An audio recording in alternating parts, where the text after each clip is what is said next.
Hello everyone, and welcome to the seventh and the last lecture for this course, Vector Space Linear Algebra.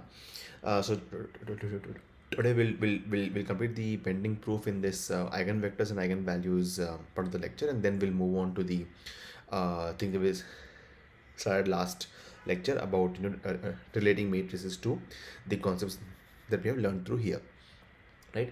A brief recap about what eigenvectors are for a linear transformation is something like this, that we say that let T be a operator on V, and if I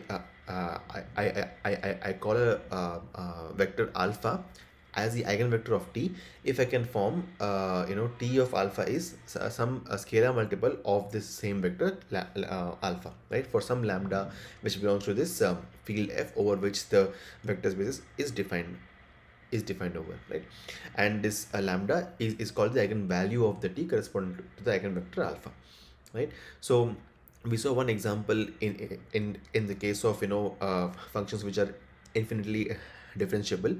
We saw that e power lambda x is a eigenvector for this differentiation operation, right, with the eigenvalue lambda. So we had one main idea that we wanted to sort of capture, the idea that let T be a linear transformation, and we have v1 to vm be the non-zero eigenvectors of T. So we already know that the zero vector is always eigenvector because of the fact that it belongs to this eigen subspace and so on, right? So we saw that part here, right? So we are now saying that okay, these vectors are some non-trivial eigen vectors of T with the eigenvalues lambda 1 to lambda m respectively.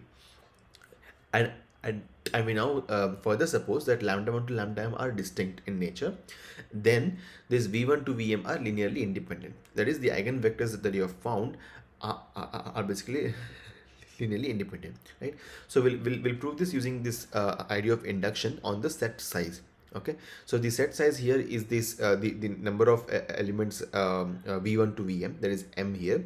So if we'll see that for k equal to 1, vi, there is any element set, if I choose it's going to be linearly independent, right, because vi is non-zero, right? So for any set in which I have just one element, this is linearly independent if and only if this element alpha is non-zero, right? So hence it's true for this k equal to 1 case.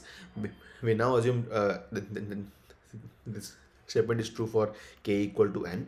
So this assumption involves assuming multiple things. One is obvious, that v1 to vn are linearly independent.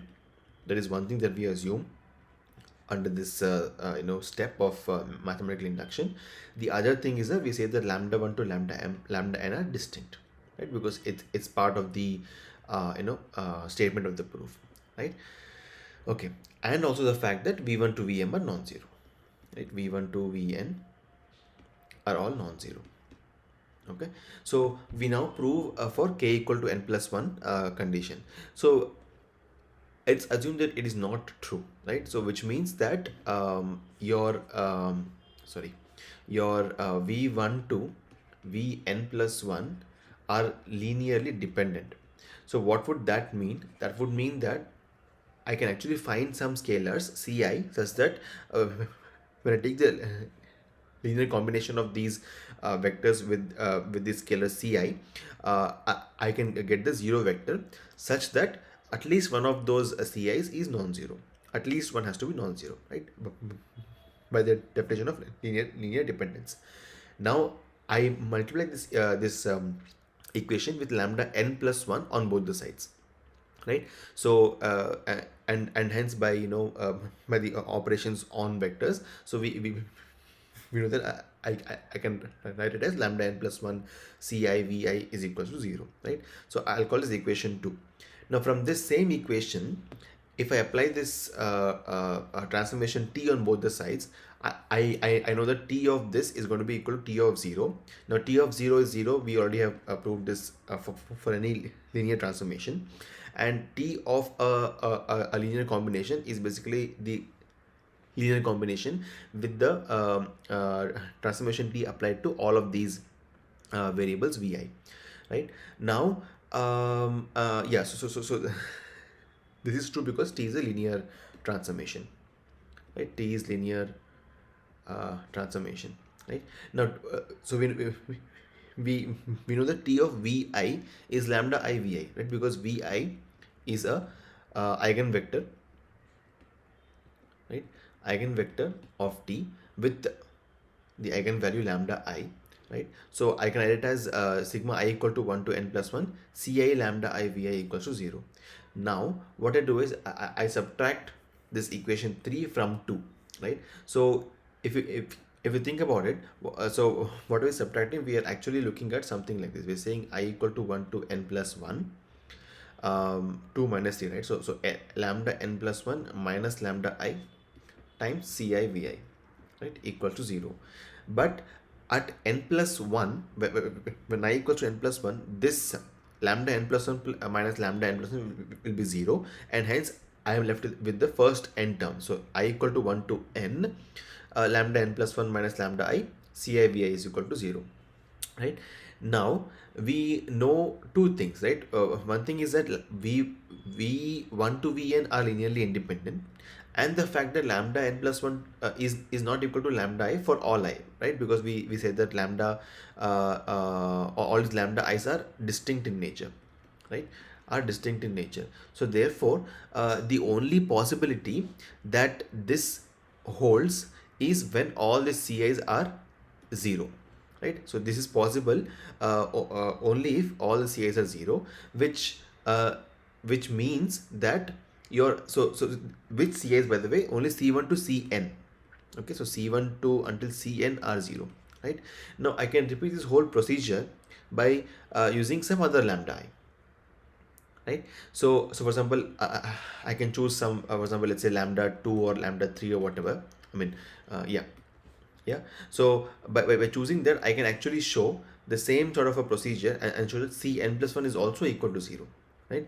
So when this happens, what does it mean? It means that this particular equation, right, sigma I equal to 1 to n plus 1 Ci Vi equal to 0 has implied that all of the elements, that is C1 until Cn plus 1, are all equal to 0, which means that V1 to Vn plus 1 are linearly independent. And this is a contradiction because we had first assumed that this is not true, that is V1 to Vn plus 1 are linearly dependent. So hence we have proved that if you have m eigenvectors for any transformation T which are non-zero, and if all of them have distinct eigenvalues, then these eigenvectors are linearly independent. We also took this one step further and said that let this dimension of V be n, right? And if I can find these eigenvectors which also have distinct eigenvalues, then this V1 to Vn can also be a basis for this vector space V, right? So which we call as eigenbasis, right? Which we call as eigenbasis for the vector space V. Now we also had a small example to complete, that is so we already know that D as a differentiation operation is linear in nature and also has e power lambda x as its eigenvalue. So can we look at D squared as a linear transformation, and can we see some eigenvectors for this particular transformation? So some example says that e power lambda x itself could be one example of f, right? So for example, let's say when you have T alpha equals to lambda alpha, then T square alpha would turn out to be lambda times T alpha, which is again lambda squared alpha, right? So whenever you have alpha is an eigenvalue of this eigenvector of some transformation T, right? Then you're with lambda as your eigenvalue, then alpha will also be the eigenvector for t square with the eigenvalue lambda square, right? This is again a simple result from this discussion, right? This is true. Some other examples could be your sine lambda x, cos lambda x, and so on, right? Because your d square by dx square of sine lambda x is basically d by dx of this is cos lambda x times lambda, right, which is minus lambda square times sine lambda x, right? So we have applied this transformation this transformation d squared on this function f, right? So d squared of f has come out to be some value that is in this case lambda squared times the same function f, right? So this is the one example, and similarly we can also look at cos x, that is d square dx square of cos lambda x would turn out to be d by dx of minus sine lambda x times lambda. This is basically minus lambda squared cos lambda x, right? So same eigenvalue for this eigenvector cos lambda x, right?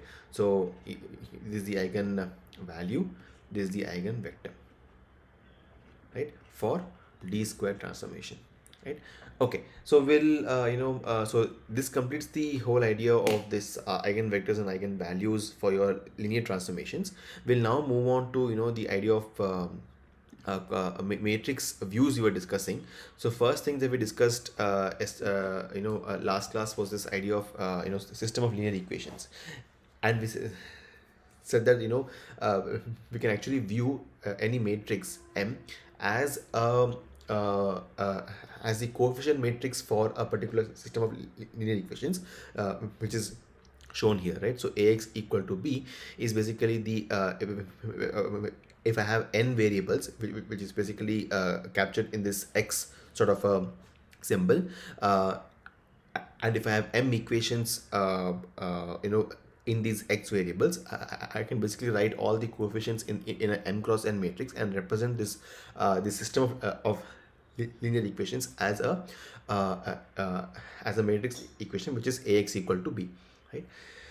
We now then move to the ideas of this what would be what sort of operations would be okay to perform on these set of equations, so, such that we don't lose out on the solution, but we may be able to find the solution a bit easier in some sense, right? So we now look at the idea of equivalent set of equations, that is, so equations which have the same solution set. That is, for example, let's say I have a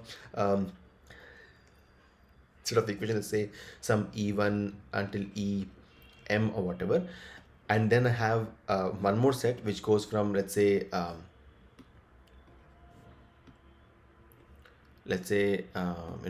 some d1 to dn set of equations. If these two sort of equations have the same solution set, right? So which means that your the possible values of your unknown variables, that is x, is the same for both of these set of equations, then we call them as equivalent set of equations.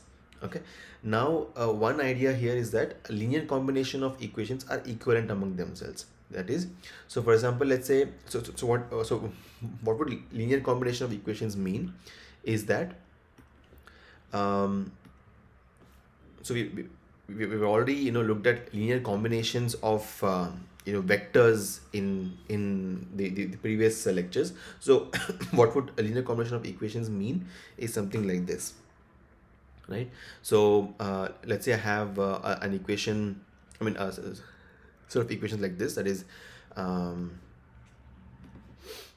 a11 x1 plus a12 x2 and so on until a1n xn equals to, let's say, b1, and so on. I have is a m1 x1 until amn xn equals to bm, right? Okay, so if I was to take a combination like this. That is, so let's say this equation 1 and this equation, let's say m, right? So if you were to take, let's say c times, I mean c1 times the first equation, c2 times the second equation, and so on, up till c3 times the mth equation, so cm times the mth equation, cm times the mth equation, right? What this means is basically multiplying this whole equation by c1, the second one by c2, and so on until cm times, and then what you get is something which results in this format. So it is c1 a11 x1 and until c1 a1n xn equals to c1 b1, right? And then cm am1 x1, which is cm amn xn equals to cm bm, right? So this is a linear combination of the equations which are present here, right? Now the claim is that these two set of equations, so this is one set, let's say we'll call it set s1 and s2. These two set of equations are equivalent. That is, the values that which x variables x1 to xn can take is the same for both of these, right? Now this is very straightforward to see, right? Because any value which satisfies the equations in s1 will also satisfy the equations of s2, right? And hence we say that the linear combination of equations are equivalent in nature. We now move on to this idea of elementary row operations. So we basically have three row operations for any matrix, that is multiplying by a non-zero scalar k. So okay, so for example, we have a matrix, let's say a as let's say I'll call this row as a1 and some row am. Okay, so the first one is saying that I can multiply any row with any non-zero scalar k. That is, so by applying this first operation, let's say on, for example, the k rth row of this matrix, let's say I get something like this. I'll call it as b1. Okay, so b1 would basically be same rows as a, but only the rth row would now become multiplying with this kar, right? Sorry, kar, and then same remaining columns of remaining rows of a, right? So it is called as applying this first row operation on the rth row, right? The second row operation that we're going to discuss, right, is the replacement of the rth row of a by row r plus c times row s, right? That is, let's say I choose b, so the application of this particular row operation on this matrix A would give me something like this. That is, let's say this is the first row and so on. The rth row is now going to be scalar times, okay, so it's going to be a r plus c times as, right? And then continue with the remaining rows of a, right? So what have we done here? We basically replaced this rth row with the rth row plus some scalar times the the sth row of a, right? So it's the second operation that we have. The third operation is when you interchange any two rows. So for example, let's say by applying the third operation on, let's say, on rows r and s, okay, r and s, I interchange. So I get some matrix, let's say b3, this is a1. Now I get as here and some ar here, and then finally am, and so on. So this is the first row. This is the new rth row of this matrix is as, the sth row of this matrix is ar, and so on, right? So these three are called the elementary row operations in this setting. So we'll now look at how this row operations actually help us solve this system of linear equations a bit more easily. Okay, so first thing we're saying, okay, one more definition here, that a B is row equivalent to A. We say this when I can obtain B from A by applying a finite sequence of elementary row operations, right? So by applying these row operations, let's say I call this row operations as the application as E1, E2, and E3. So if I can get B equal to some um, ek1 of ek2 and so on until ekn of A, right? So where k1, k2, kn can take any value between 1, 2 and 3, right? So I choose any of these elementary row operations. I keep on applying it on A. If I can reach some other matrix B from this A using these operations, I call B as row equivalent to A. Okay, so now we use this idea to prove something like this, which is basically saying that if A and B are row equivalent, right, m cross n matrices, then ax equal to 0 and bx equal to 0 have the same solutions, right? So ax equal to 0 means that I have a set of linear equations in which the RHS is basically all zeros, right? All zeros. It's called a homogeneous system of linear equations, right? So homogeneous system. So homogeneous system of linear equations, okay, means that your the RHS of those equations that we saw, right? RHS of the equations that we saw previously are all zero, right? Are all zero. So now we're saying that if A and B are row equivalent, then Ax equal to 0 and Bx equal to 0 have the same solutions. So if we have to prove this, we can actually look at something that if we can prove that each of these elementary row operations causes your solution set to not change, then this is trivial to prove from there, right? So let's say so when I say that A and B are row equivalent, that means I can apply, I can get let's say I call it as ek1 of ek2 of and so on until ekn of A, right, and so on, right? So where k1, kn can belong to any of these, I can take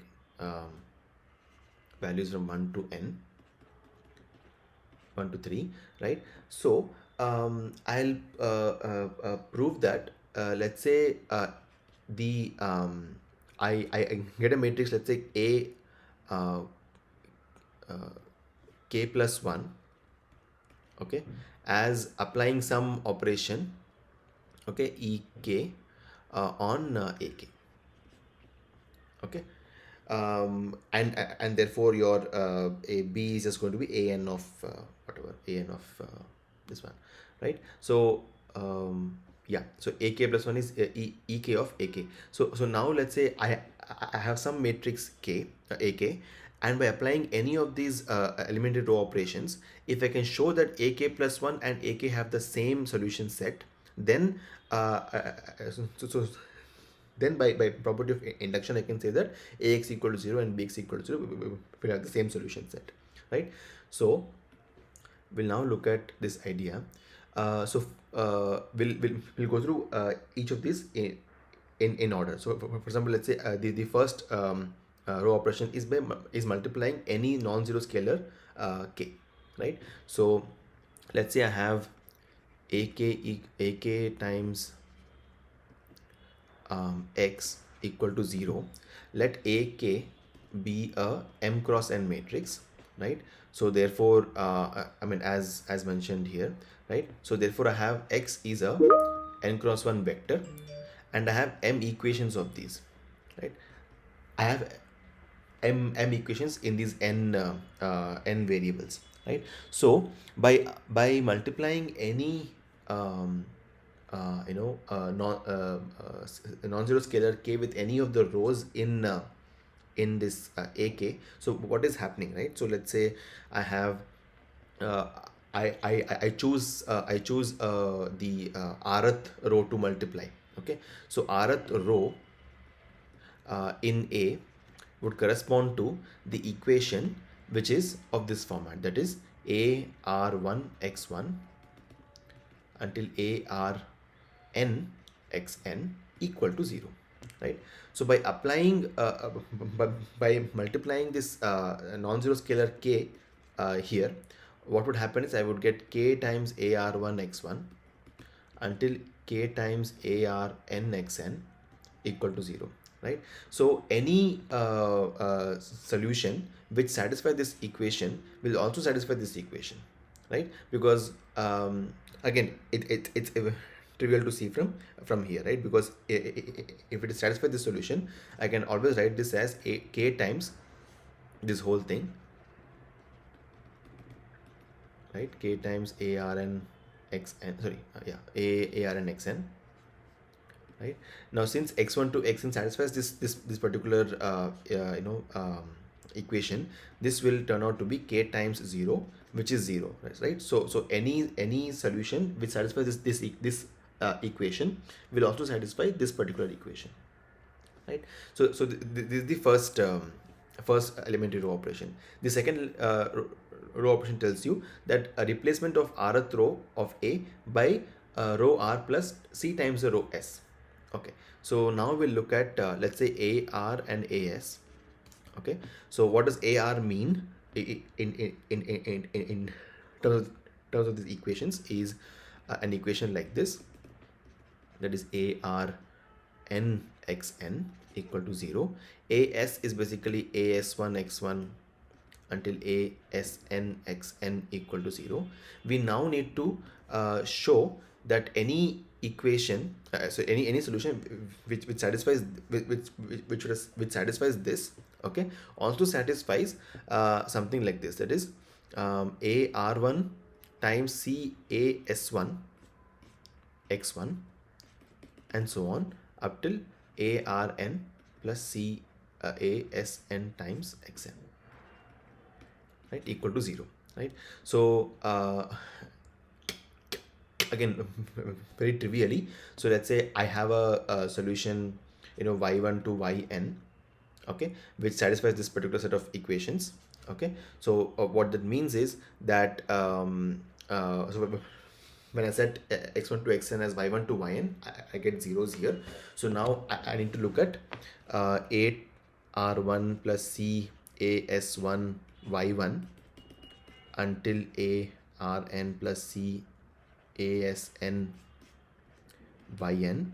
This is equal to just the ar1 y1 and so on up till arn yn plus c times as1 y1 until asn yn, right? Now this is basically just your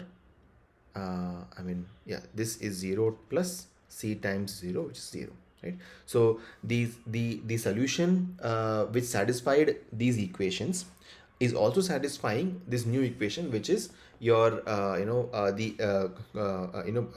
multiplying an equation, this second equation by c and adding it to the first equation, right? So this is also true.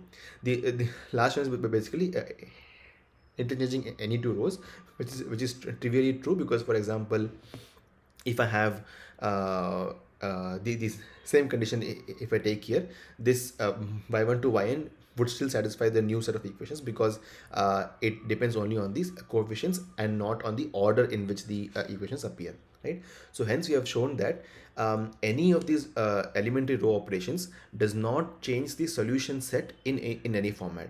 And since this B is row equivalent to A, that means I can apply a set of these row operations to obtain B from A. The solutions for AX equal to 0 and BX equal to 0 will have the same solution set, Okay, so this is the idea of your of this particular theorem. We now look at something called as row reduced matrix. Okay, so here we are saying so this matrix is a special matrix in which the first non-zero entry in any and in each non-zero row is equal to 1, right? So for example, let's say you have a matrix which is of this format. Let's say all these are zeros. For example, let's say I'm talking about a 3 cross 5 matrix. Okay, and 0 1 uh, 10 minus 3 4 or whatever, 3 4 0 6 8, right? So we're saying that the first non-zero entry in each non-zero row. So non-zero row means that is a row which has at least one non-zero element in it, right? So this first row is completely zero, so this we don't care about in this condition.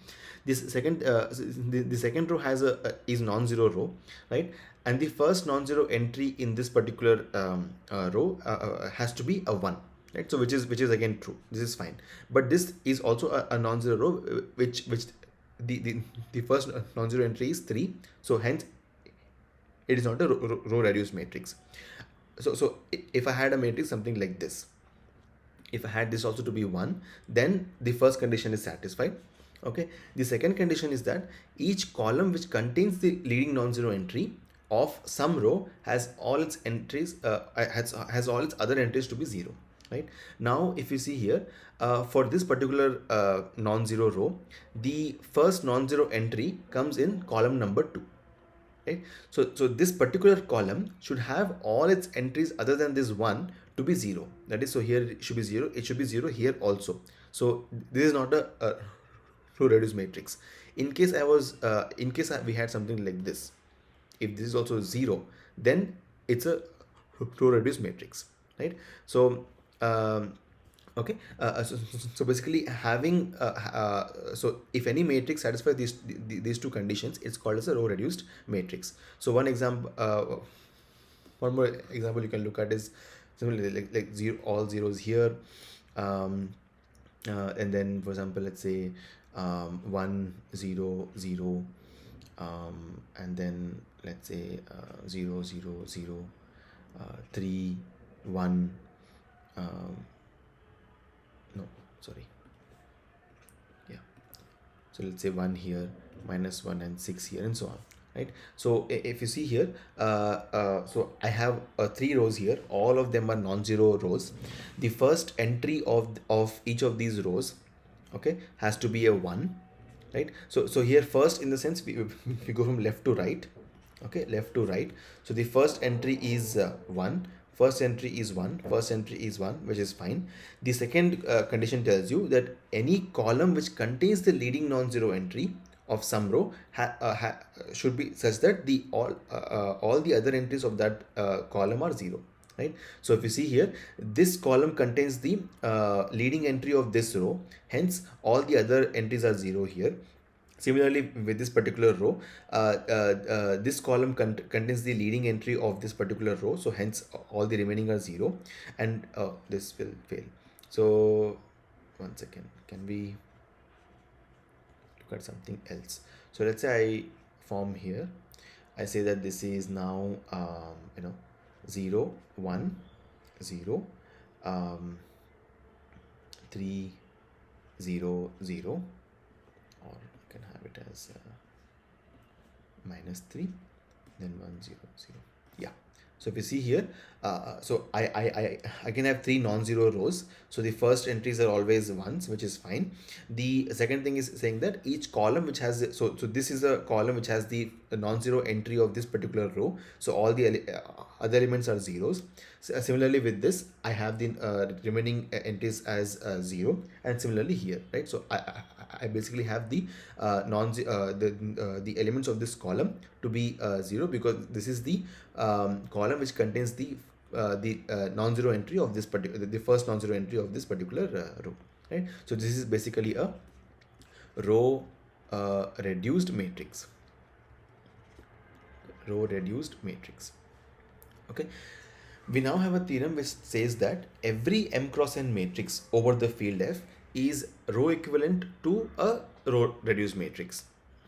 Okay, so we're saying that any matrix, if you take, let's say f m cross n, right? So A belongs to some f m cross n. This is row equivalent to some row reduced matrix. Okay, so some R which also belongs to f m cross n, such that this R is actually a row reduced matrix.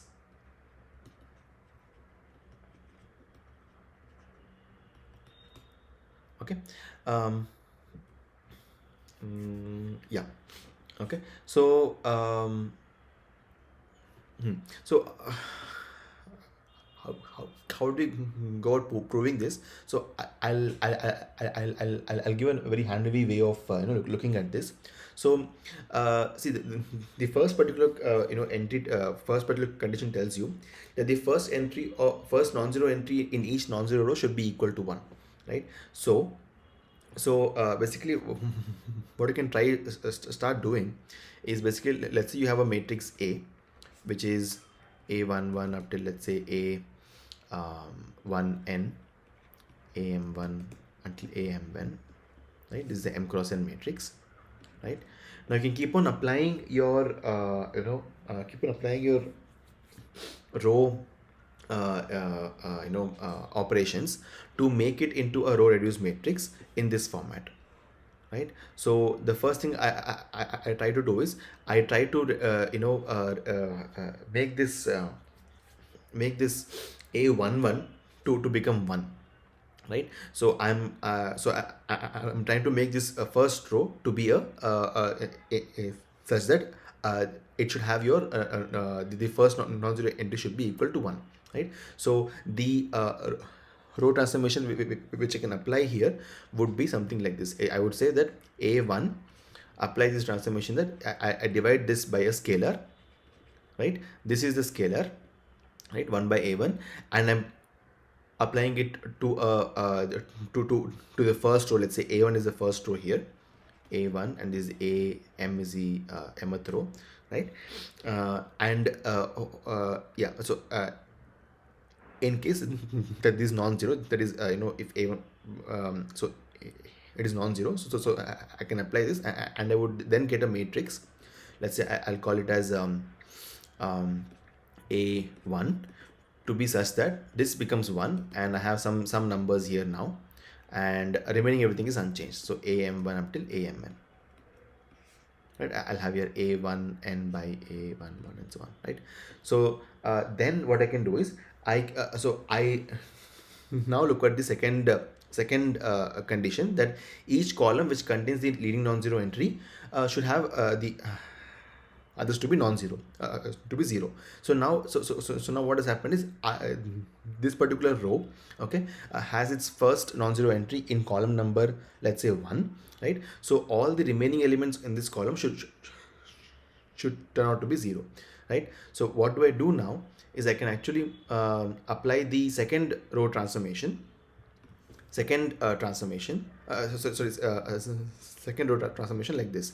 So I'll say that all the remaining rows, that is ai, I will apply the transformation in this format. That is, I will say that go about applying ai minus a I1 times the row a1, right? So this is basically my rth row, which we were seeing in the second row operation, that is rth row, times plus c times some scalar, c times some scalar. Here the scalar is minus a1, right? This is minus a1, so this is a scalar that we have c, and this is the sth row, that is a1 in this case, right? So what will end up happening, for example, let's say I have a2, I apply to the second row here. What would end up happening is, I would have something like this, that is a1n by a11 here, and the second entry in the first column will turn out to be 0, right? Because when I'm doing this for the second row, I would have a what's it called, a 2 1 minus A21 times A11, right? A11 here is 1, right? A11 here is 1.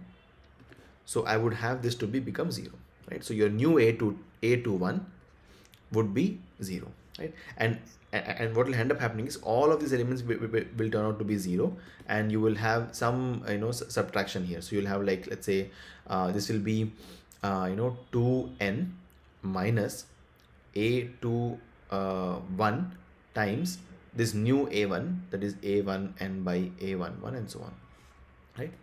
And so on, right? So it is done for your first row, right? So now you apply the same sort of procedure for your upcoming row. So apply the same procedure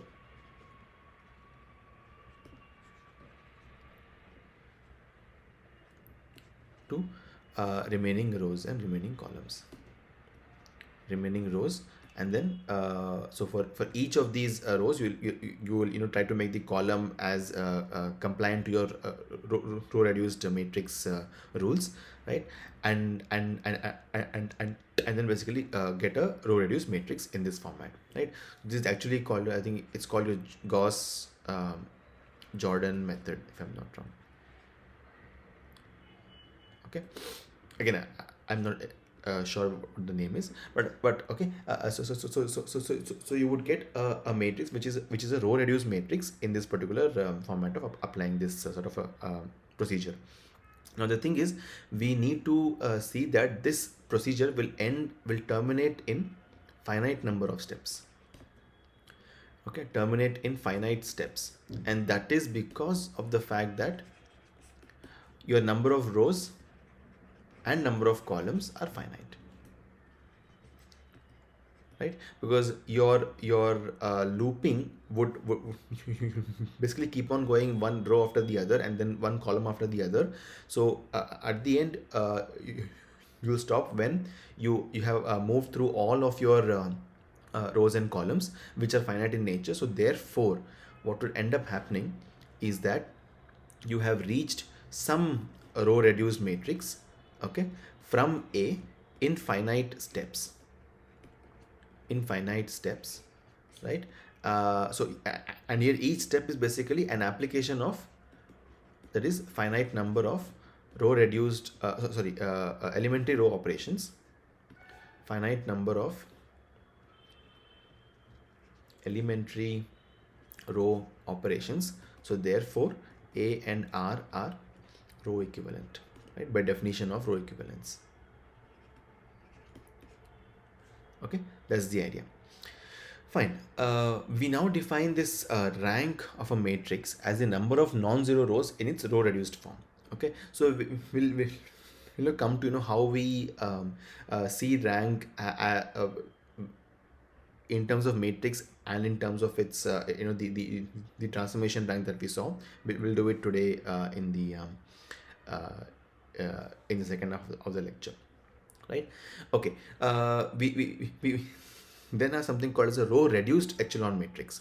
Okay, so this is basically telling you so for any matrix, let's say R, for it to be a row reduced echelon matrix, first thing is that it should be row reduced, that is both the conditions that we saw before. Then every row of R which has all its entries as zeros occurs below every row which has a non-zero entry, right? So okay, so we are saying that all the zero rows should move to the bottom. So let's say if I have R here, then any zero rows should always be in the bottom, okay, towards the end. And if, for example, let's say row 1s to R are non-zero rows of R, okay, and if the leading non-zero entry of row I occurs in column Ki, as I equal to 1 to R, then K1 should be less than K2 should be less than Kr. So what does this mean is, let's say I have a matrix R, which is let's say a M cross N matrix, right? And I'm saying that the rows 1 to R are the non-zero rows. Okay, so the first, in this case, first R rows are non-zero, right? Because we saw that, you know, your the all the zero entry rows are basically pushed to the bottom. So the first r rows are non-zero, and so let's say the first the first row, for example, is like this, for example, 0 1 0 3 and so on. The second row is like this, 1 0 0 3 and whatever, right? Some or 4 and so on, right? So we are saying that if these two are your non-zero rows, right, the leading non-zero entry of row I, if it occurs in column K, that is the so for row 1, the leading non-zero entry occurs in column 2, right? And the row 2, the leading non-zero entry occurs in row 1, right? Sorry, column 1. Then your this R2 should be before R1. Okay, should be before R1. So this is not a valid row reduced echelon matrix. Rather, if I had something like this, right? So if I had like 1 0 and 0 1, this is fine, because now what has happened is my the first column, the column which contains the first non-zero entry of row 1 is in column 1. This is in column 2, right?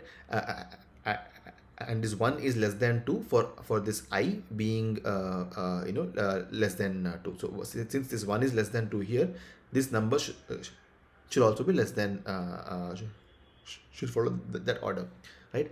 So I can also have something like this though, right? So if, for example, I have it 1, then 0 0 1, right? And then 0 and 3 4, whatever, right? So if you see here, the leading the column which contains the leading non-zero entry for row 1 is column number 3. Here it is column number 4. Now since 1 is less than 2, 3 has to be less than 4. Now if this sort of condition is true for all of these first R rows, then we say that this is a row reduced echelon matrix. Okay, so we now say that any m cross n matrix is row equivalent to a row reduced echelon matrix. Now why is that? See, first thing we have proved just now, that so any matrix A is row equivalent to a matrix R, which is a row reduced matrix, right? So this is the row reduced matrix. If I am able to prove that any row reduced matrix can be can be made into some, let's say, R dash, which is a row reduced echelon matrix, okay. If this happens, then by definition, A will be row equivalent to this guy also, to this new matrix RREM, R dash, right? So if you think about it, in your row reduced matrices, what all ideas you had? So you had first thing was that so what I can do is I can apply these transformations, these row transformations, that is any non-zero rows, sorry, any zero rows, okay, any zero rows can be exchanged with a non-zero row, right? With a non-zero row, such a way that to push these zero rows to the bottom, right? You push the zero rows to the bottom, right? For example, let's say I have a matrix in this format. Let's say I have some zero row here, right? And then again, let's say some non-zero row here, and then again a zero row here, 4 3, right? So a non-zero row here, 0 row here, and then I say I'll add another row which goes like 0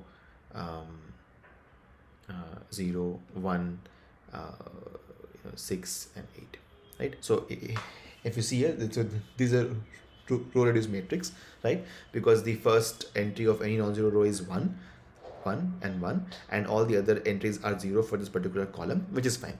So now what I can do is I can use the third elementary row operation, that is exchanging rows, right? And I can basically exchange here your row 1 and row 2, right? Or I can actually just exchange row 1 and row 4, actually just exchange row 1 and row 4, right? So what will end up happening is I will have 0 0 1 6 8 1 0 0 3 4, and then all zeros, 0 rows at the bottom, right? So therefore, is to make sure that the first condition of this row reduced echelon matrix is satisfied. So all the 0 rows would basically come at the bottom. The second condition can again be implemented using the third elementary row operation itself. So for example, in this condition, okay, so what has happened here is that your row 1 has its leading non-zero entry in column number 3.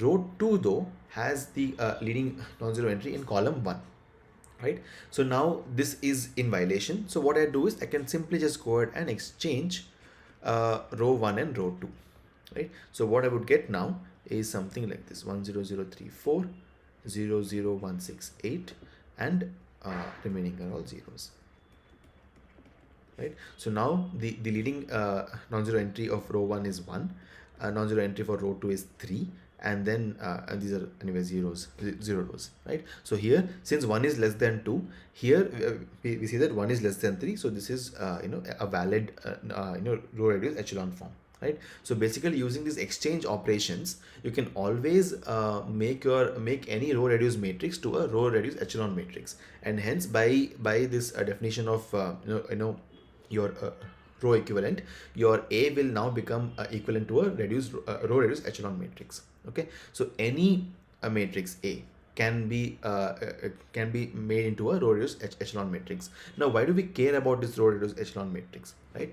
So the idea is, from this theorem, that if A is a m cross n matrix and m is less than n, then the system Ax equal to 0 has a non-trivial solution, right? So if we see this now, the idea is, let's say I have a matrix A which is m cross n matrix, right? And I'm saying that m is less than n, strictly less than n, and I have this equations that is Ax equal to 0, right? So now the idea is that since A belongs to Fm cross n, I can basically apply this row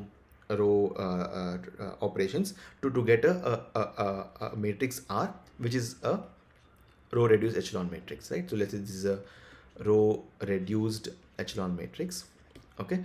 And now by the previous theorem, since Ax equal to 0, Rx equal to 0 will have the same solutions as Ax equal to 0, right? So has same solution set in them, right? As Ax equal to 0, right? Now, since Rx equal to 0 and R is also again a matrix m cross n, let's say I have the number of non-zero rows. So the number of non-zero rows, I will call it as R, okay, is definitely is not equal to m, right, which is the number of rows in the matrix R. Now, since that is less than n, right, so what are we saying here, right? We are saying that, okay, I have some non-zero rows R. This is less than the number of variables that I have, that is n. Okay, so what this means is that I can choose. So what will end up happening is the first so the first R variables, okay, will be set to 0, right, by applying the by applying the solution set of these equations. You can see that the first R variables will have the value 0. The remaining n minus R variables, okay, are free to choose any value, right? They can set any value for these remaining variables. This particular set of equations will still be satisfied, right? So any value can be chosen, right? And this basically means that now I have found a solution set in this format, right? So where x1 until xr are all zeros, and xr plus 1 until xr plus 1 and all of this until xn, right, are all can belong to any value in the field f, right, in the field f. So therefore I've basically found a non-trivial solution, right? See, the trivial solution in this particular set of equations, right, is basically when x is 0, that is when all x's are 0, right? When all x1 to xn are 0, right, by definition ax becomes equal to 0. So therefore this is called the trivial solution. So a non-trivial solution is basically any xn not being 0, and which by definition here it is, right? So so these values, these variables can take any values, and this particular equation will still hold, and therefore it's a non-trivial solution for this particular set of equations, right? So this tells you, right, in some sense, that your effective number of so this R can be seen as an effective number of equations that you have. See, M is the number of equations, right?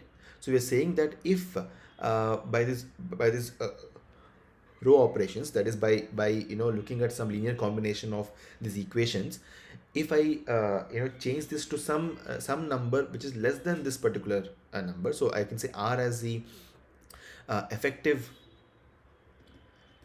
number of equations, right? If this is less than the number of variables that I have, strictly less than the number of variables that I have, I will always have a non-trivial solution, right? I'll always have a non-trivial solution. Okay, so just the fact that m less than n tells you that you will always have a non-trivial solution. Okay, that's the idea. Okay, now we'll see one more idea, that let's say if A is a n cross n matrix, then A is row equivalent to identity matrix if and only if Ax equal to 0 has only the trivial solution. Okay, so we'll see now how to go about doing this. So we again have a if and only if. So we'll take this statement as A, this statement as B, and we'll first see if A implies B or not. So if A implies B, so that is, if A is row equivalent to identity matrix, that means Ax equal to 0 and Ix equal to 0 have the same solution set. Ix equal to 0, the only solution for Ix equal to 0 is the trivial solution, right? Is the trivial solution, right? Because so what does it mean? It means that Ix equal to 0 means all of your individual variables, when you form this out in your system of equations, what will end up happening is you'll have like 1 times x1 and 0 times everything else equal to 0. Then again same thing, 0 times x1 plus 1 times x2 and so on equal to 0 and so on. So what would this imply is that x1 equal to 0, x2 equal to 0 and so on, right? So therefore the only solution which can satisfy these set of equations is a trivial solution, right? So A implies B is straightforward. Now what would B implies A mean, right? So I'm saying that the Ax equal to 0 has only the trivial solution, right? Has only the trivial solution, right? This would imply that, let's say if I were to form a row reduced row reduced echelon form for this particular matrix A, let's say I call it as R, then Rx equal to 0 has only the trivial solution, right? Where R is the row reduced echelon form for this matrix A, right? Now if this has only the trivial solution, it would mean that it would mean that the number of rows, non-zero rows, right, number of non-zero rows has to be equal to the number of rows, that is n, right? If so that is basically all rows are non-zeros, all rows are non-zero rows. What would this mean? This means that your leading entry for each row is 1, right, is 1. Second is that all other entries for that column which contains the leading entry are 0, right? This by definition is the identity matrix, right? So therefore therefore A is basically row equivalent to I. Okay, so this is one important theorem which tells you that Ax equal to 0 having the trivial solution means that A is row equivalent to the identity matrix, right? Now this will become important when we look at invertibility and all of those sort of concepts. Okay, shifting gears a bit. So we have the idea of matrix multiplication, right? So we know how to multiply two matrices from our high school algebra. That is, for example, let's say if A is some matrix which is so I'm saying that the columns of A are A1 to AN, and have a M cross N matrix, and each AI basically is now a column vector of M entries, and let X be some N element vector, N cross N matrix, that is X1 to Xn. So AX can be seen as an M cross 1 matrix, which is in which each element is a summation of this form.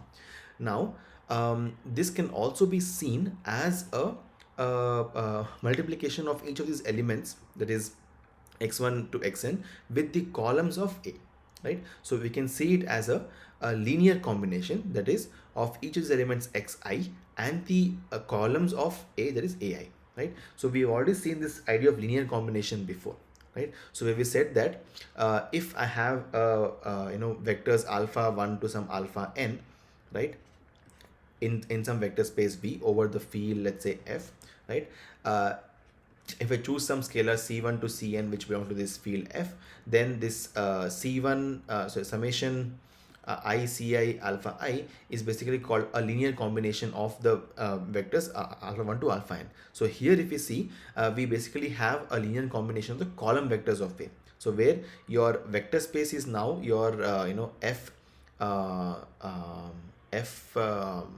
Fm space, right? Because each of your column vectors is basically a one M cross 1 vector, right? So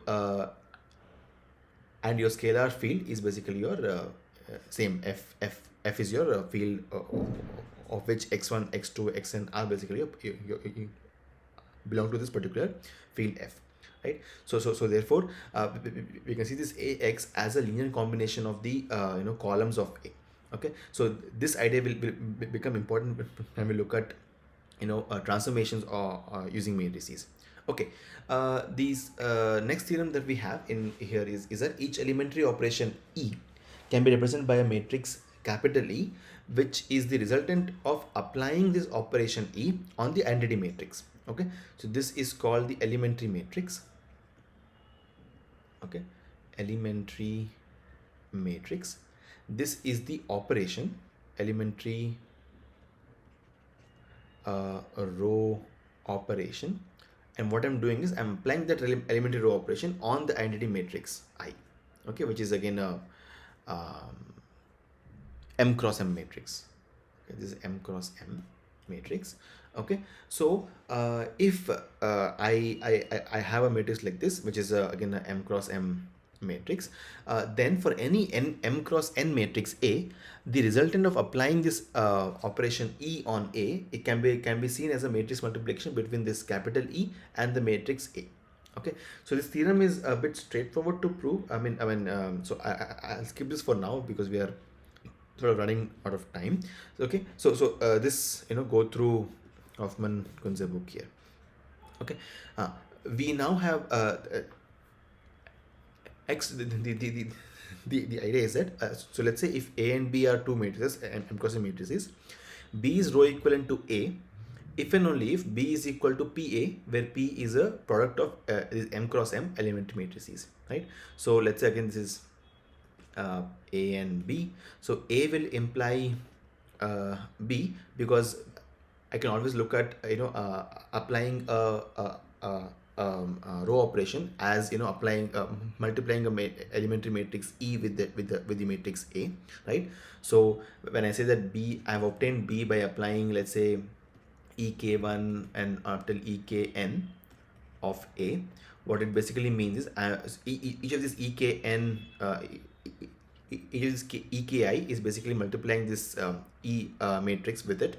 So I would just basically get some sort of like a ek1 times ekn matrix multiplication with A, right? Which is, so this particular this particular product, that is PA, this P is basically a product of elementary matrices. And same thing can be shown that if so how to prove B implies A is that when B so when P is a product of elementary matrices, each of these matrices actually correspond to applying a elementary row operation, and hence you will get that P is that B is row equivalent to A. Okay, so this is fine. We now move on to the idea of invertibility. So let's say I have two matrices A and B over the field Fn cross n. So they are square matrices, right? We say that a matrix A is invertible if I can find a matrix B, which is a square, such that AB is equal to BA is equal to I, right? So where so we can say that A and B are inverses of each other, and the symbol for an inverse is B equals to A inverse. So we say that A inverse is basically the inverse of the matrix A. Now yeah, so AB whole inverse is basically B inverse A inverse. That is so you can prove this by very simply just applying the formula. So let's say AB inverse is AB times B inverse A inverse, right? And then use the idea that product of matrices is associative, right? Associative, and then go ahead and prove that this holds. Okay, so what does it mean? It means that the product of invertible matrices is invertible, right? So I have two matrices A and B. These are invertible. If these are invertible, then their product, that is A and B, is also invertible. That is AB inverse exists in some sense, right? So with this idea, we'll say that okay, that elementary matrix is invertible. Now this is simpler to prove in the sense that so what is elementary matrix, right? We saw that elementary matrix is something like E, which is the resultant of applying this operation E on I, right? So we'll now look at the first elementary operation, that is E1. That is basically multiplying with a scalar k for any row, right? So I can always define something like E1 dash, which actually just multiplies the same row by the scalar 1 by k, right? By scalar 1 by k. So let's say I define E1R, let's say, okay, as E, one second, yeah, ERK, for example, that is multiply row R, okay, row R by scalar k, right? So then this capital ERK is basically applying this ERK on I, right? ERK on I, right? So what would this mean? This would mean that this is basically so let's say I matrix is something like this: 0 0 0 0 1 and so on. The rth row now becomes 0 0 0 and R somewhere here, and then zeros, and again same thing, 1, and at the end you will have 1 here, right? So this is the rth column, rth row, sorry, not R, K, right? K is what you're multiplying, so K you will get here. Okay, so what I can do is I can always define a new rk dash, okay, which I defined like this. I'll say multiply rho r by the scalar 1 by k, right? And now I'll apply this e dash rk, okay, on this matrix erk. Okay, erk, I'll put this matrix, put this operation on this matrix. What would end up happening is I would have, so all of this will remain unchanged. The rth row, which now had this element k, gets multiplied with 1 by k, so therefore you get 1 again here, right? All are zeros here. So so now the rth row has now, and the rth column, right, has now 1 instead of k. This is basically I, right? So what I've done is I have applied a matrix that is erk, that is E, right? And I got this matrix, erk. I basically formed another matrix, another operation, that is e dash rk, and obtained the I element, I matrix back, right? So this e dash rk, if I were to apply on I get the elementary matrix e dash rk, right? So therefore, and you have seen that when I apply this e dash r, any elementary matrix on a non identity matrix, it's basically just multiplying its matrix with with the resultant matrix. So therefore, e dash r k of e r k, right? What is this? This is basically e dash r k times e r k, right? This I say that we can look at here, right? So the resultant of the result of applying the row operation E on any matrix is basically just the multiplication of its effect on the I matrix multiplied with the matrix A, right? So this is basically what we have. This is equal to I. Okay, now we can similarly go ahead and prove that E R K and E dash R K is equal to I. So therefore we have found a matrix E dash RK, which is basically just the ERK inverse. Okay, now this you can do for all the remaining operations. So we have proved only for the first operation. So I have the second operation, which is, let's say rth row and sth row, and you need the scalar c. Okay, so you'll have these three elements, which tells you, I will replace this rth row by the rth row plus c times some scalar c times the sth row, right? So you'll get that some effect here. You need to find E dash R S C such that it gives you back the the effect of applying this ERSC, right? And then prove that that this is invertible, and hence you will get again I from applying these two consecutively. Same thing you need to do with the third operation, which is ERS, which interchanges R and S rows. Okay, so with these things, you can prove that elementary matrix is invertible. Any elementary matrix is invertible, right? And then what you will have is this particular theorem. This theorem is basically the cornerstone of your in some sense the matrix algebra, right? Because so we'll now define what matrix is invertible, right? For example, let's say if A is some matrix f cross n, the following are equivalent. That is, if A is invertible, is equivalent to saying that A is row equivalent to identity matrix. It's also equal to saying that A is a product of elementary matrices, and the fact that Ax equal to 0 has only the trivial solution, and Ax equal to y has solution for each n cross 1 matrix y. Ax equal to y has the solution for each of these matrices y, right? Now if you think about it, this 2 implies 4 is already we discussed a bit, right? We said that, okay, if A is row equivalent to the identity matrix, then this has only the trivial solution, right? This is fine. 2 implies 4 is fine. Then 2 implies 3.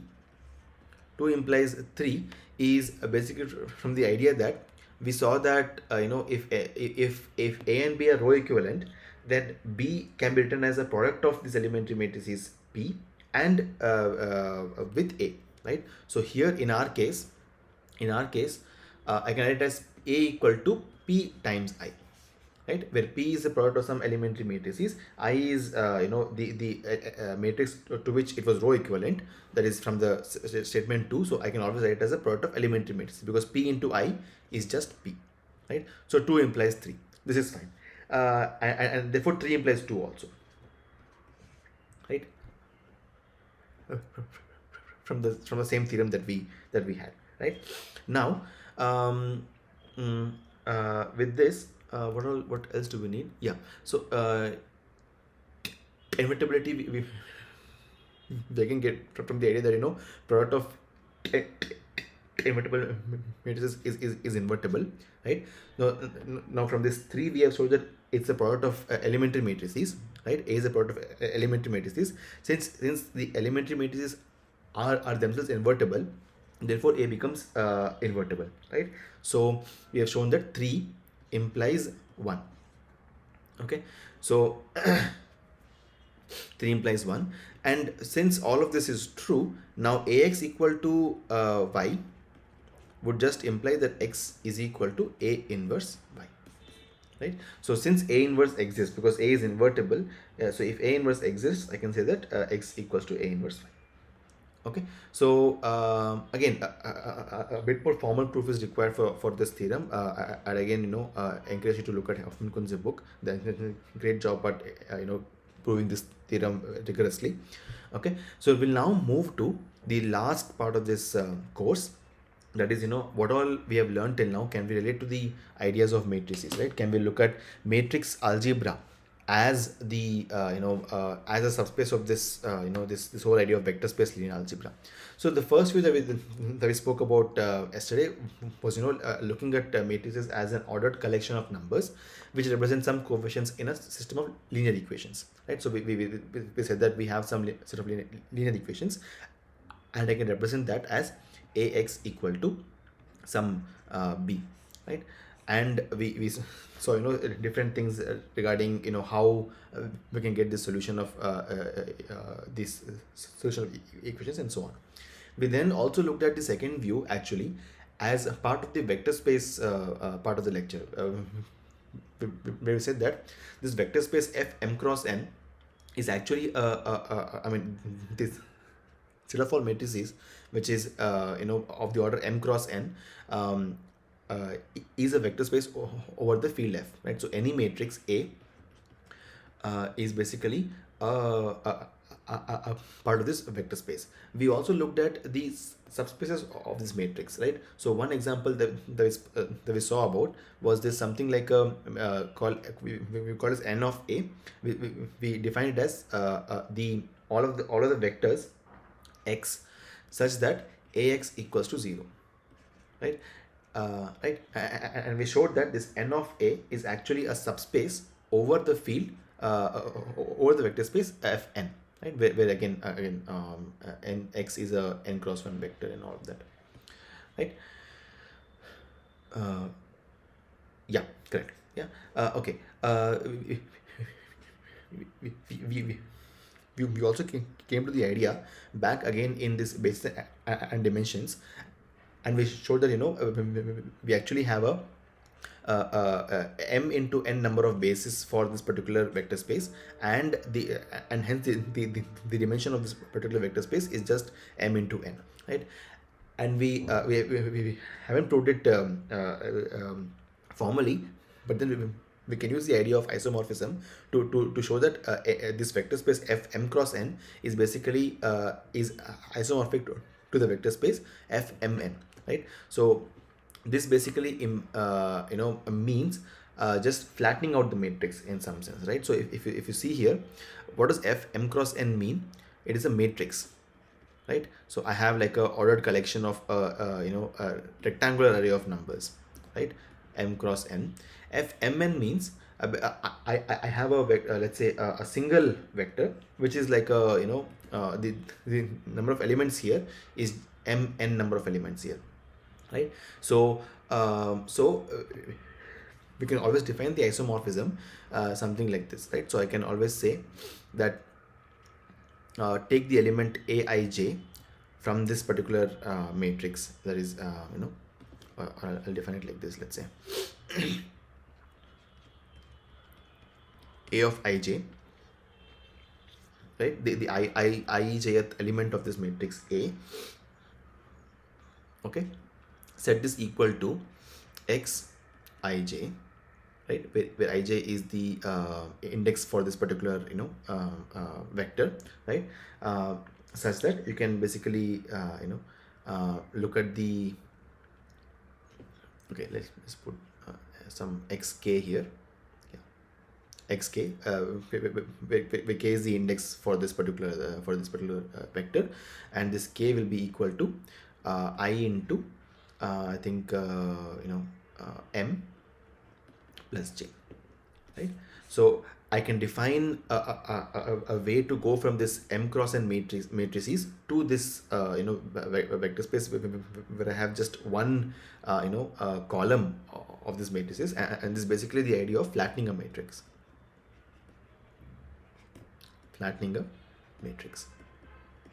Right? So this is how your how your matrices multidimensional arrays are actually stored in your computers. For example, your if you're looking at, for example, C language, right? C language of your C language of computers. So right, what it does is it actually uses a row based ordering, right? Row based ordering of multidimensional arrays, right? So it actually puts the first row of of the matrix contiguously, and then adds the second row and so on, right? This happens in the memory, right? Because the RAM memory or whatever memory you have is basically a one-dimensional sort of a storage system, right? And we then use we address it using a one-dimensional sort of a system. So we store all the info that we have in this one-dimensional sort of a array, right? Okay. The third view that we have is basically so let's say I have a matrix A, which is a part of this vector space Fm cross n. I define a transformation, let's say Ta, which goes from Fn to Fm, such that Ta is of x, any element x is defined as a product of this matrix A with x, right? We already saw that this sort of a transformation, this sort of a function is a linear transformation, right? So we can always prove that Ta of ax plus y is just going to be, is a times tx plus t of y, right? This is true. We now look at this idea of a range of a Ta, okay? So this range of Ta, what would this mean, right? So range of Ta is basically all the vectors that I can reach from this transformation Ta, right? So that is basically set of all vectors, let's say y. This y has to belong to the set m, the vector space Fm, right? Such that y is equal to ax. Right? Now we already know what ax means in some sense, right? We already saw that what is ax. Ax is basically just the linear combination of the elements of the column vectors of the matrix A, right? So what is range of Ta telling you? Range of Ta is telling you that is basically the linear, all possible linear combinations of the columns of A. Right? So this is called the range of the range of a transformation defined like this, right? So we also define this is basically also called as the column space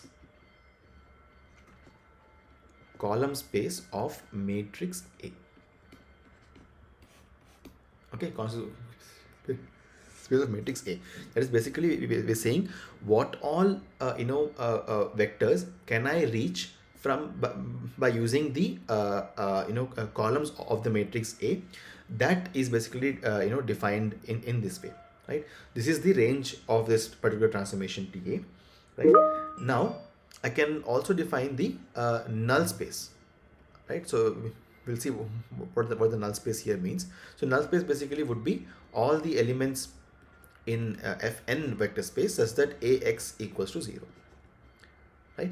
This is called the null space of matrix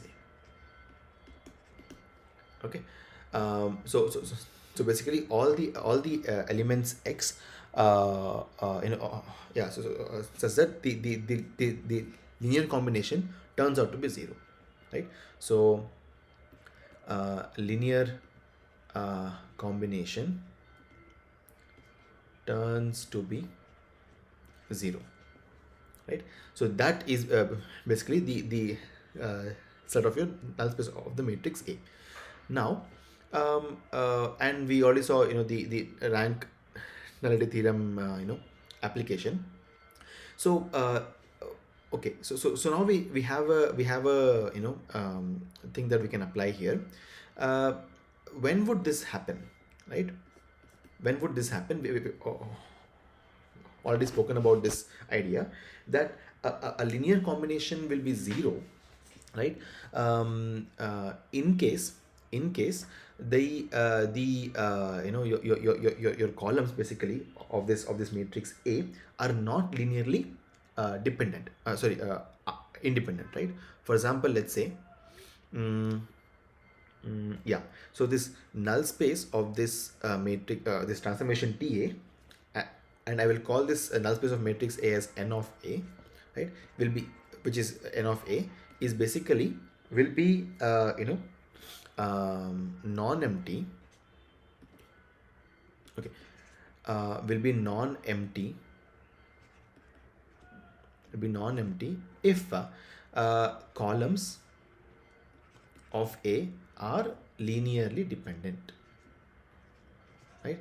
We know this from the whole idea of your null space of a transformation, right? We've already seen the idea of when would linear combination be 0 and so on, right? And it will be 0 space, that is if columns of A are linearly independent, right? Because the only possibility that this linear combination turns out to be 0 when these vectors of A, that is the column vectors of A, are independent, is that when all of these elements X are 0, right? That is true. So with this in mind, we can now look at tranquility theorem application. That is so actually so this is basically your linear combination of columns of A, right? Now let's say that the columns of A are not linearly independent. Okay, so what would that mean is that I have, let's say, some column A is defined to be what? A m cross n. Yeah, some column, let's say A I, okay, is a linear combination. Is a linear combination of the remaining column. Let's say A1 to A n here, right? Without AI, right? So now, if this is true, what can we say about the rank of TA, right? What would be the rank of TA, right? So we've already seen that the rank of TA is basically the dimensionality of range of TA, right? Range of TA. This would then basically just be okay, so let's say AI is dependent on all of this, and all the remaining, let's say for all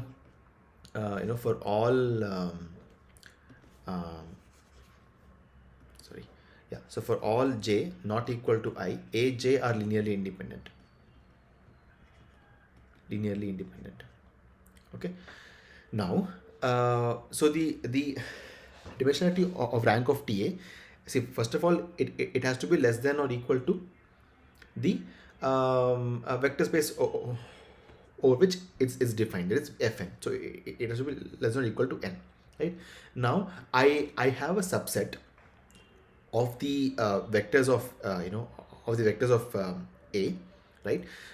Which are such that I mean I, I have a n minus one dimensional subset which is linearly independent, right?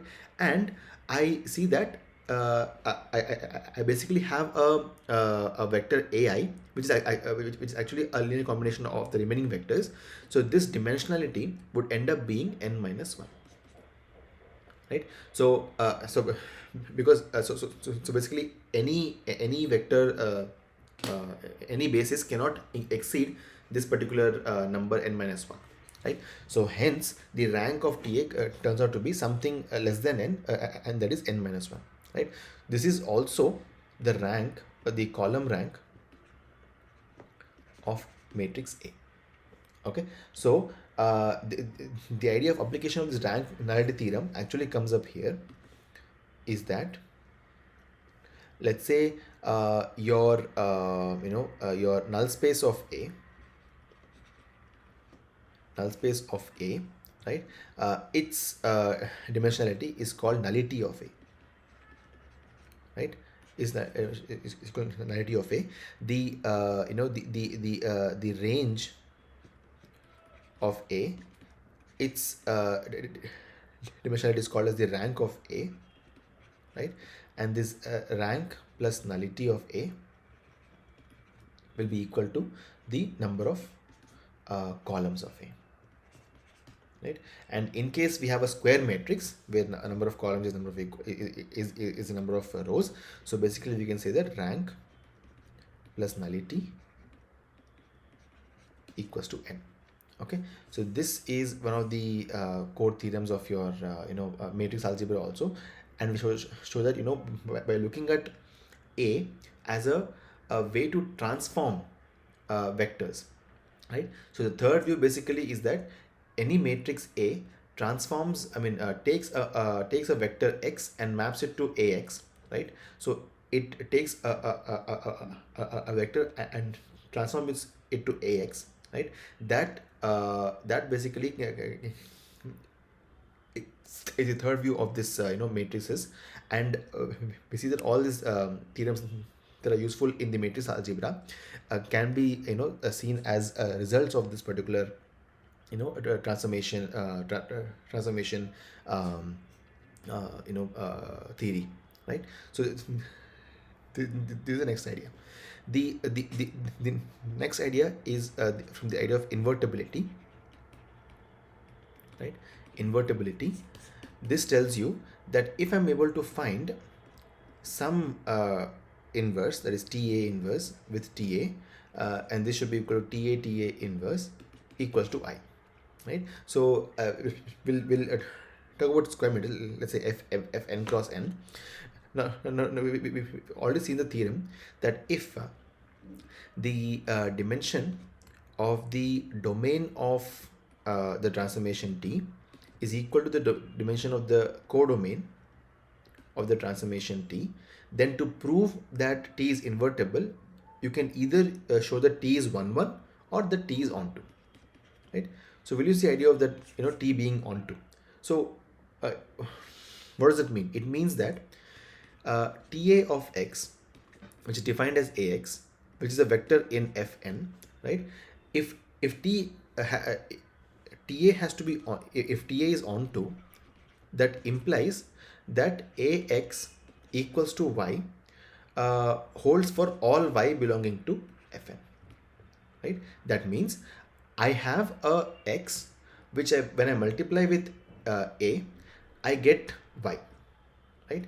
Where y is any vector in the Fn space, right? So this means that Ax equal to y has a solution x which is belonging to Fn for all y, right? This we just now saw in the previous set, that Ax equal to y has solution for every matrix y means that A is invertible, right, means that A is invertible. So A is invertible. Sorry, yeah. So okay, so it's the right way of writing it. Yeah. So if this has to happen, right? If this has to happen, then that means A has to be invertible. So if A is invertible, double implies that TA is invertible,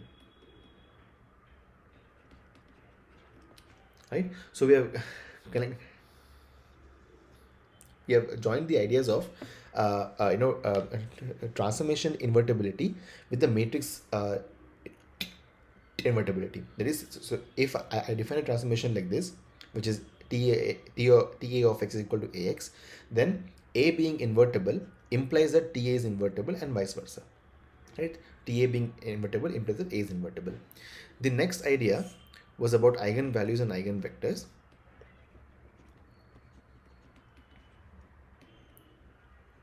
Right, so let's say I again define it like this: TA of x equals to AX, where TA goes from yeah, TA is a mapping between Fn to Fn space. Yeah, so now the eigenvectors idea tells you that TA of x should be equal to some lambda times x, where lambda is some scalar in F, right? So TA of x is basically AX equal to lambda x, right? This is the eigenvalue equation for matrices, right? So therefore if lambda is eigenvalue for A, then it's an eigenvalue for TA also, right? And similarly, if x is eigenvector for A, then it's also an eigenvector for TA, right? So this is the relationship between your eigenvalues and eigenvectors defined for your transformations compared to your matrices, sort of a thing, right?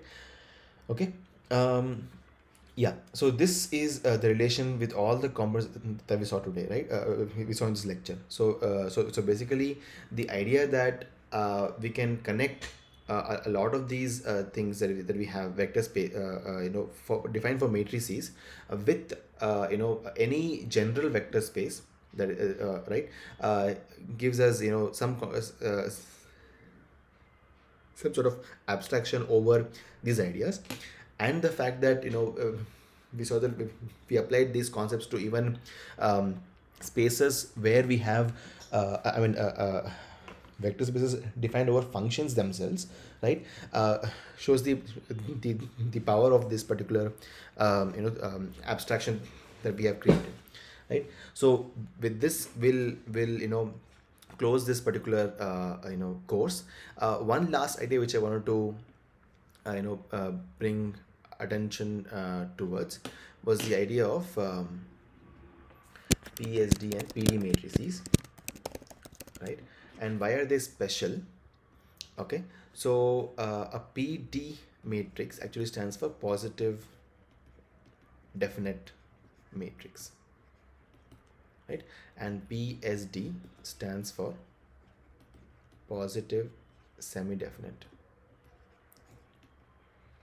right? So we have multiple ways of defining what a positive definite matrix and all of these are. One way of defining, let's say, PD matrix is such that all its eigenvalues, right, all the eigenvalues for this particular matrix has to be strictly greater than 0, and this tells that all the eigenvalues has to be strictly non-negative, that is it can be greater than or equal to 0. Okay, now this idea of eigenvalues coming up here is basically a part of optimization theory. So we already know, for example, let's say if I want to minimize some function f of x, right? So this is a scalar. Okay, this function f of x is also a scalar valued function, that is f goes from, let's say, from r to r, right? So if I have to do this from our high school algebra, we see that, okay, what I will do is I'll say I'll find out f dash of x equal, and then equate to 0. Let's say I find the solution for this f dash of x equal to 0. That is, let's say I find some points xi, I equal to, let's say, 1 to n, and then I evaluate all of these points. I evaluate f dash of x at all of these xi's, and see, which of these values are less than or equal to, less than or greater than 0, right? And I say that, okay, if f dash of xi is greater than 0, I proclaim that xi is a minimum, right? Now, how to take this idea in terms of your vector valued functions? Vector valued functions. So let's say I have a function like this, f of x, right? Now here x is not a scalar, rather a vector, right? So f takes some r power d space to r. Okay, so if I want to minimize this sort of a function, so the equivalent sort of a definitions again to come towards is something like this. So we solve for something called as del f equal to 0. This del f is basically defined as partial derivatives of this function f with the respective components of your x. Okay, so let's say dou f by dou x d, okay, equal to 0 is what you will solve for, okay, where xi, sorry, where yeah, x1 and x2 and everything is basically the way you represent your x vector. Okay, yeah, so you will solve for this equation. You will get, let's say, some I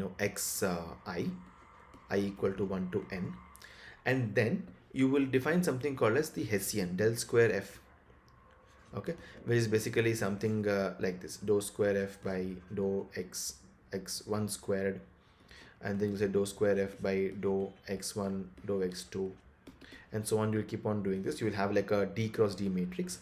You will evaluate this Hessian hf of x in some sense.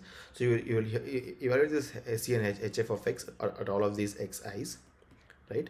Xi's, and wherever this Hessian, let's say for example some xi was positive definite, right, or positive semi-definite. So this it is symbol of showing positive definite and semi-definite. So for example, let's say if this happens, the matrix M is said to be positive definite. This is a symbol for showing that, and the symbol for showing positive semi-definite is M greater than or equal to 0, right? So if the Hessian turns out to be positive semi-definite, we proclaim that xi is a minima of this particular vector valued function, right? So this function becomes minimum at this particular point.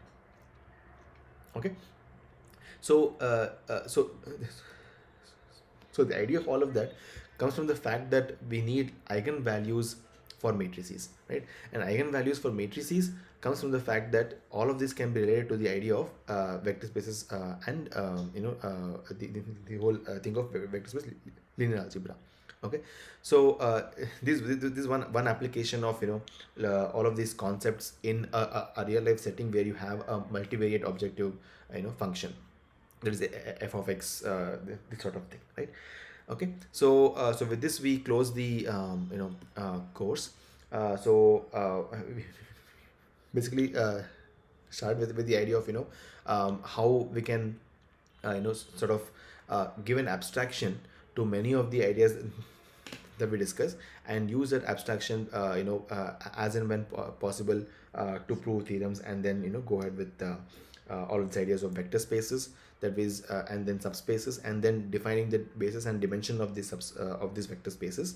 And then we look at something called as a linear transformation, which takes any vector from one vector space and transforms it to a vector in another vector space. And we define one of the most key concepts of this whole idea, that is the how do you see whether a transformation T is invertible or not. And we then saw the one special case, which is your eigenvectors and eigenvalues of your linear transformations. And we then saw about how we can relate all of these concepts to matrices and therefore the matrix algebra overall in that sense, right? So with this, I'll close the course, and uh, please feel free to engage on the uh, Google group. I'll keep it uh, open, you know, till the end of time, and then we'll look at any doubts on that particular Google group. Okay, so thank you for attending. We'll see you in some other course some other time. Thank you.